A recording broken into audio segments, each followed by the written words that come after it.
कम से कम जो आदमी कुर्बानी करने आ रहा है, जो उसको छोटे छोटे पीसेस में करेगा, उसकी तहकीक तो कर लें। एटलीस्ट हम तहकीक तो कर लें कि जो हम एक काम अल्लाह की राह में करने वाले हैं, क्या वो आदमी मुसलमान भी है? जो बंदा आपके घर आके कुर्बानी करता है, गोश्त के पीस बनाता है, हो सकता है वो मुसलमान नहीं हो। Hi everyone, this is Arabic, a unique restaurant blending the rich flavors of Arabic, Turkish and Mughlai cuisines. And yes, we are going viral for our kunafas. Soft, creamy, crispy and the best you'll find in Delhi. But that's not all. We also offer premium wedding catering, bringing royal Middle Eastern hospitality to your big day. From grand buffets to live kunafa stations, we create luxurious, unforgettable experiences that your guests will rave about.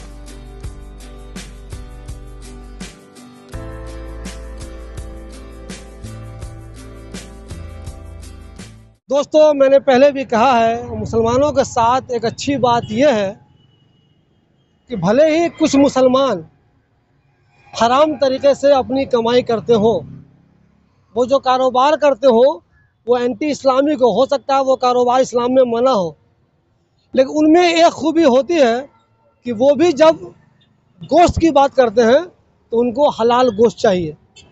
जी हाँ, भले ही उनकी आमदनी हराम की हो, लेकिन गोश्त के मामले में वो ये ज़रूर कहते हैं कि भाई मुझे हलाल गोश्त ही चाहिए। मगर क्या आपको मालूम है, जाने अनजाने में कभी आप ऐसी गलती कर जाते हैं जो आपको पता ही नहीं चलता कि आप जो ये काम कर रहे हैं वो एक तरीके से हराम काम ही है। अभी बकरीद का ज़माना है, 28 को बकरीद है। इस मौके पे बहुत सारे लोग बकरीद के रोज़ कुर्बानी करने के लिए, ख़ास तौर पे जो लोग बकरा कुर्बान करते हैं, वो कसाब की तलाश में लगे रहते हैं। जो लोग कसाब को तलाशते रहते हैं उनकी दो प्रायोरिटी होती है। पहली तो ये कि जैसे बकरीद की नमाज ख़त्म हो सबसे पहले मेरा ही बकरा हो जाए। दूसरी बात उनके ज़हन में ये चलती रहती है कि कम से कम रेट में हो जाए। इस दो वजह से कई बार आप ऐसी गलती कर जाते हैं जिसका आपको अंदाज़ा भी नहीं होगा। जी हाँ, वो गलती आपसे ये होती है कि जो बंदा आपके घर आके कुर्बानी करता है, गोश्त के पीस बनाता है, हो सकता है वो मुसलमान नहीं हो, इसका आपको अंदाज़ा नहीं है। लेकिन मेरे कई सारे दोस्त मुझसे ये बता चुके हैं कि भाई ऐसी गलती उनसे हो चुकी है। क्योंकि जब आप घर किसी को बुलाते हैं, आप नाम नहीं पूछते, मज़हब नहीं पूछते, सीधा देखते हैं कि उस दिन उसके हाथ में छुरी है, टहल रहा है, अभी जल्दी से मुझे आसानी से मिल गया है और 1000 रुपये में सिर्फ कर रहा है, तो जल्दी से उसे आप घर ले आते हैं, ये जाने बगैर कि वो मुसलमान है या गैर मुसलमान है।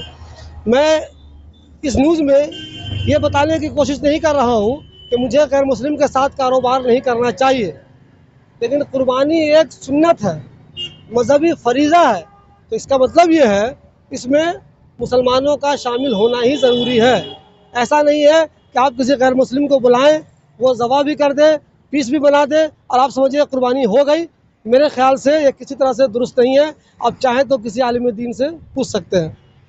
इस सिलसिले में बात करने के लिए हमारे पास मसूद है। मसूद का इंटरव्यू मैं इसलिए कर रहा हूँ, ये कोई मौलवी नहीं है, लेकिन इस टॉपिक पे सबसे पहले इन्होंने ही मुझे ध्यान दिलाया कि शिबली भाई ये न्यूज़ बननी चाहिए। बहुत सारे लोग धोखे में आते हैं और जल्दी के चक्कर में, कम रेट के चक्कर में वो बकरा कुर्बानी करने के लिए ऐसे लोगों को बुला लेते हैं जिनके बारे में बाद में मालूम चलता है कि वो तो मुसलमान ही नहीं थे। मसूद साहब, ये आपको क्यों ज़रूरत महसूस हुई कि इस सिलसिले में न्यूज़ बननी चाहिए और हमें लोगों को अवेयर करना चाहिए? सभी को मैं सलाम पेश करता हूँ, अस्सलाम वालेकुम। शिबली भाई, पिछले 2 साल से और पिछले साल भी मेरे यहीं शाहीन बाग में और एक जगह अबू फजल एम ब्लॉक से मेरे पास खुद फ़ोन आया था। मतलब फ़ोन क्या आया था, पता चला, किसी ने बताया कि ऐसे ऐसे हो गया है। बकरीद के टाइम कैसा है कि एक तो हमारे अल्हम्दुलिल्लाह हमारे ओखला में कुर्बानी होती है बहुत अच्छी खासी तादाद में, उतने कसाई मौजूद नहीं है। एक एक कसाई के पास 30-30, 40-40 बकरों की एडवांस बुकिंग होती है, आप भी जानते हैं। करते क्या हैं उसके उसके चक्कर में ज़्यादातर लोग यहाँ फ्लैट सिस्टम है, तो मतलब जल्दी के चक्कर में कोई भी आता है और आके कुर्बानी करा लेते हैं और फिर उसका सारा सिस्टम होता है। तो हम लोगों की ये जिम्मेदारी बनती है कि मैं किसी गलत वे में नहीं कह रहा हूँ आप सबसे, हम कम से कम जो आदमी कुर्बानी करने आ रहा है, जो उसको छोटे छोटे पीसेस में करेगा, उसकी तहकीक तो कर लें, एटलीस्ट हम तहकीक तो कर लें कि जो हम एक काम अल्लाह की राह में करने वाले हैं, क्या वो आदमी मुसलमान भी है। इतनी छोटी सी बात, मैं किसी फिरके में नहीं जा रहा हूँ, मैं खाली ये बोल रहा हूँ कि वो मुसलमान भी है।